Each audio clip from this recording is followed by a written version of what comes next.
Halo semua, kembali lagi di channel Naik Level. Pada video kali ini, saya ingin membahas saham BJTM ya, yang sudah rilis laporan keuangan tutup tahun 2022, tanggal 10 Maret kemarin. Ya, hari ini tanggal 11 Maret ya, hari Sabtu. BJTM ini saya sudah pernah rilis videonya di bulan Januari, namun ini saya ulang lagi karena sudah ada report tutup tahun 2022. Pada saat hari Jumat kemarin, hari bursa, hari kerja bursa kemarin ini harganya tidak ditutup kemana-mana ya, hanya bergerak di antara sini 735 dan 740 ya, di satu tik aja teman-teman ya.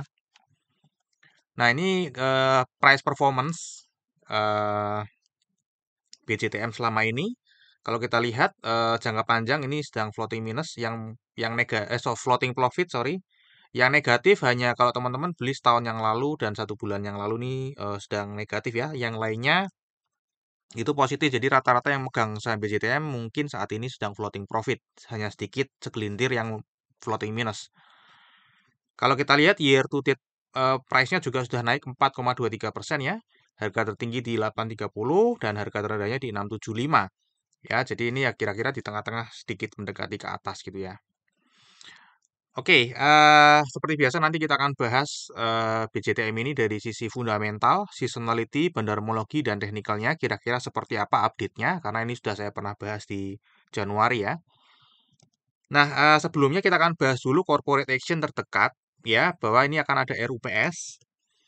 Ya, nanti RUPS-nya ada di Surabaya, hari Rabu tanggal 12 April 2023 ya, jadi kira-kira sebulan lagi ya, bulan depan. Kemungkinan saya akan bahas saham juga untuk itunya, untuk mata acaranya belum dapat informasi ya teman-teman ya. Namun mestinya sih ada pembahasan dividen. Nah sekarang kita akan masuk ke kinerja jangka panjangnya ya. Ini sudah saya bahas, jadi cepet aja ya. Ini memang selalu naik ya. Bagus ya, bertumbuh terus, stabil teman-teman ya. Kemudian kalau kita cek dari struktur pendapatannya juga ini stabil teman-teman ya. Beban pokok penjualannya ini stabil, tidak kemana-mana, 28,7, berkurang sedikit 28,6. Laba kotornya naik 0,1% ya. Untuk beban usahanya sayangnya naik teman-teman ya. Jadi beban usahanya ini naik. eh ini nanti ada hubungannya dengan CKPN teman-teman ya. Kemudian secara laba usahanya jadi turun ya. Kemudian ini ada penghasilan lain-lain yang bertambah ya, yang sebelumnya ini negatif. Untuk laba bersihnya secara overall, secara persentase masih turun teman-teman ya, kalau dibanding dengan tahun 2017. Jadi jangka panjangnya ini secara struktural hanya laba kotornya aja yang naik ya, laba usahanya turun, laba bersihnya juga turun tipis. Nah ini adalah performance tutup tahun 2022 ya, yang sudah dirilis dibandingkan dengan tutup tahun 2021. Kalau kita lihat pendapatannya naik lagi teman-teman ya, kemudian laba kotornya juga naik lagi 5,1%. Laba usahanya naik 8,4% dan laba bersihnya naik tipis 1,3% ya, masih naik lah ya. Kalau kita cek dari strukturalnya ini membaik ya teman-teman ya, daripada 2021 beban pokok penjualannya sudah mulai turun ya, beban usahanya juga sudah mulai turun tipis ya. Kemudian nah sayangnya ini penghasilan lain-lainnya juga ikut turun teman-teman ya. Laba bersihnya secara struktural turun ya. Yang naik hanya laba kotor dan laba usaha. Ini karena penghasilan lain-lainnya dari 2,2% turun ke 1,3%. Nah, sekarang kita akan bahas rasio keuangan khusus emiten bank ya. Ini mungkin rada nggak jelas ya karena ini scan-scanan dari koran. Ya, yang pertama KPMM ini masih di atas standar dibanding tahun lalu, ini naik teman-teman ya. Kemudian aset produk bermasalahnya ini dari tahun lalu turun ya. Jadi ini bagus dan ini juga keduanya sudah di bawah 2%. Ya, jadi bagus teman-teman ya. Yang sebelumnya di atas 2%, sekarang di bawah 2% aset bermasalahnya. Nah, kemudian cadangan CKPE-nya ini turun teman-teman ya. CKPE-nya turun, namun yang disayangkan adalah CKPE-nya ini lebih kecil daripada NPL gross ya. Meskipun masih lebih tinggi daripada NPL net ya, tapi sebenarnya kalau konservatif harusnya CKPE-nya itu lebih besar daripada NPL gross. Namun kalau kita lihat dari NPL gross-nya aja ini turunnya cukup oke teman-teman ya, dari 4,48 turun ke 2,83. Jadi ini penurunannya cukup oke. NPL net-nya sayangnya naik ya. Dulunya sudah bagus di bawah 1, sekarang naik tipis 1,01%. ROA 1,95%, ROE-nya cukup oke ya, 16,24%. Kemudian net interest margin-nya 5,11%, jadi ini masih dalam batas standar ya, ini 4-6%. Untuk Bopo ini standar juga ya, 70-80%. Kalau dibanding dengan tahun lalu ini malah naik ya teman-teman ya. Ya tadi kita lihat ada yang naik teman-teman ya untuk apa beban operasional. Kemudian kalau kita lihat CIR-nya ini turun teman-teman ya, dan ini bagus ya di bawah 40%. Dan terakhir LDR-nya ini 56,50%. Ya, standarnya 80 sampai 100%. Namun ini 50 bukan berarti jelek ya. Artinya likuiditasnya bagus, cuman dana yang diputarkan belum terlalu banyak. Gitu teman-teman ya, hanya 56,5% aja. Oke, ini dari rasio keuangannya overall sih nggak ada masalah apa-apa ya. Jadi ini oke-oke aja, fine. Cenderung bagus karena aset bermasalahnya turun. Nah, sekarang kita akan cek valuasinya ya. Pada saat ini PBV-nya 0,97 dengan PER-nya 7,20 pada saat video ini dibuat ya. Karena ini kan berubah terus seiring naik turunnya harga saham. Kalau kita cek dibandingkan tahun-tahun sebelumnya, sebenarnya ini PBV masih lebih rendah ya. Saat ini lebih rendah meskipun sudah lebih tinggi daripada tutup tahun 2022.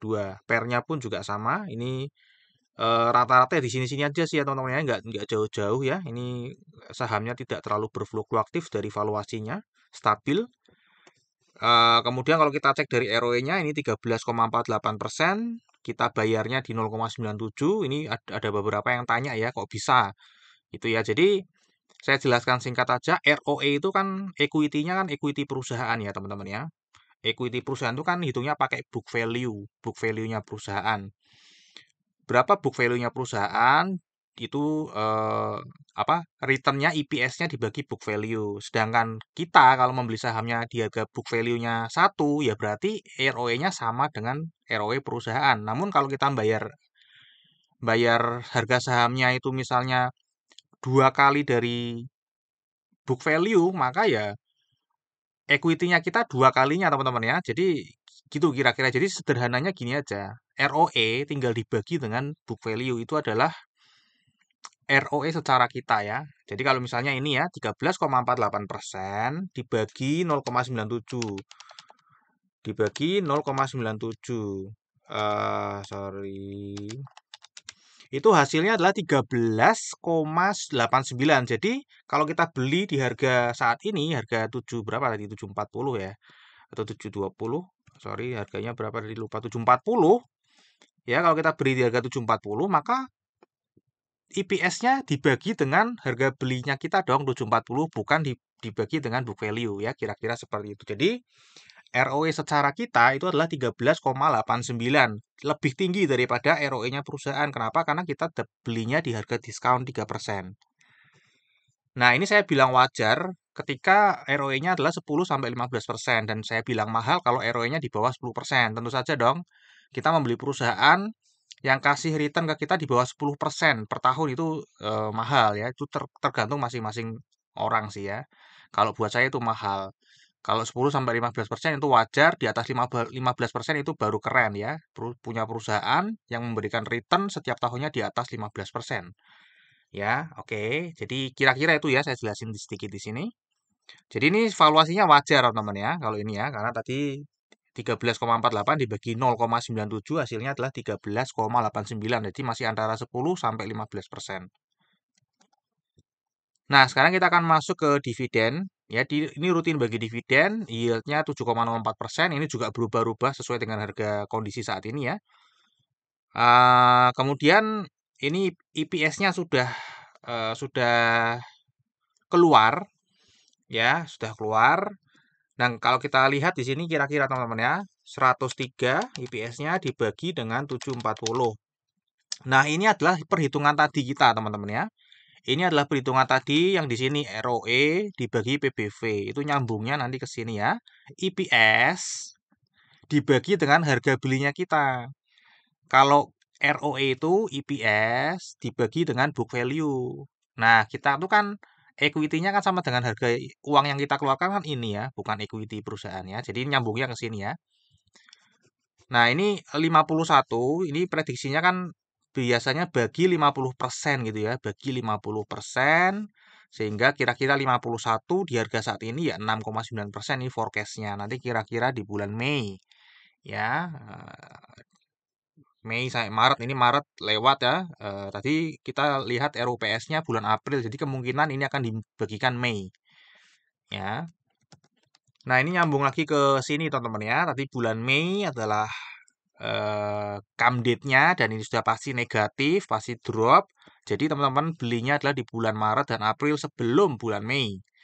Ya, jadi potensi kenaikannya ada di Maret sama April nih. Nanti Mei jual ya. Ketika come date, sebelum come date itu dijual aja itu mestinya sudah mendapatkan capital gain. Oke, sekarang kita akan masuk ke bahan darmologinya teman-teman ya. Ini dimiliki oleh Pemda Provinsi Jawa Timur ya, kemudian ada 38 Pemda Kabupaten Kota, kemudian ada masyarakat ya. Ini ada direksi dan komisaris yang memiliki saham ini juga. Jumlah pemegang sahamnya ini cenderung ya berkurang namun tidak terlalu banyak ya. Ini sejak November ini ada beberapa yang lepas. Ya, kalau kita lihat pergerakan investor asing di saham ini nggak terlalu signifikan ya, hanya 16,1% partisipasi asing. Dan kalau kita lihat ini sedang buang barang terus ya, bahkan sampai Maret ini masih buang barang terus. Nah, kita cek lebih detail teman-teman ya, dari struktur saham yang beredar. Ini saham yang beredar kan 3 miliar, ini adalah yang di masyarakat. Ya, jadi yang ini nggak ada urusan sama sekali dengan harga saham, mau naik mau turun mereka nggak ada kepentingan. Yang ada kepentingan adalah ini. Ya, 3 miliar lembar saham ini yang menggerakkan setiap harinya di Bursa Efek Indonesia. Nah, kalau kita cek ya, terakhir bulan Februari 2023 kepemilikan lokal 66,93% dan asingnya 33,7%. Yang menarik di sini adalah setahun sebelumnya investor asing memiliki cukup banyak 47% ya, dan ini buang barang 14% selama setahun terakhir. Ya, dan ini ditampung oleh investor lokal. Kita cek lebih dalam lagi, dari investor lokal ini terbesar kepemilikannya adalah investor retail lokal ya. Yang kedua adalah asuransi dan yang ketiga adalah sekuritas. Untuk investor asing paling besar adalah reksadana dan others.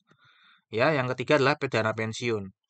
Kalau kita lihat setahun terakhir ya, ini sedang terjadi buang barang dari investor asing dan yang membuang barang adalah ada reksadana yang buang barang teman-teman ya. Jadi ada uang besar yang sedang buang barang di sini teman-teman ya. Dan ini buangnya berkelanjutan ya. Kalau kita lihat grafiknya ini berkelanjutan. Jadi bukan satu kali buang langsung jeder gitu kayak gini ya. Kalau address ini kan dia langsung buang satu kali aja, satu kali hajar, buang habis itu enggak lagi. Kalau ini dia rutin ya, sifatnya rutin sehingga supply akan selalu ada di sini ya. Nah, siapa yang menampung? Nah, yang menampung adalah investor lokal. Siapa dari investor lokal ini? Ternyata yang menampung adalah ada insurance ya. Insurance ini juga di awal-awal menambah kepemilikannya, namun di akhir-akhir sudah mulai landai ya. Sudah mulai landai. Yang rajin ini adalah corporate ya. Corporate ini masih beli terus ya. Kemudian investor lokal retail ya, membeli terus ya, masih rajin membeli terus. Kira-kira seperti itu. Jadi ini sedang ada pembuangan dari reksadana investor asing. Kalau kita lihat ya, di sini masih buang barang terus. Ya, jadi harganya mestinya rada susah untuk naik ya, karena supply-nya masih ada terus. Kita tunggu aja sampai habis, dia mau buang barang sampai habis apa enggak ya. Masih banyak ini teman-teman ya, masih ada 17%. Ya, kemudian others ini juga masih ada 6%.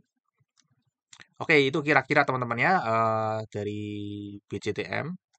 Kemudian kalau kita lihat tadi kan dari Februari ke Februari ya sedang terlihat ada yang buang barang, ada yang distribusi, namun yang membeli ini ternyata asuransi, jadi juga ada yang menampung atau ada yang mengakumulasi, jadi balance sehingga harganya nggak kemana-mana.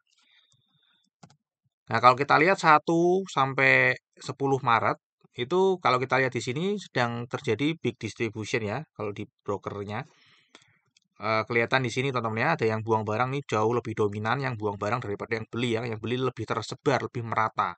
Ya, jadi sedang terlihat ada distribusi di sini. Nah, ini adalah teknikalnya teman-teman ya, masih sideways di sini-sini aja.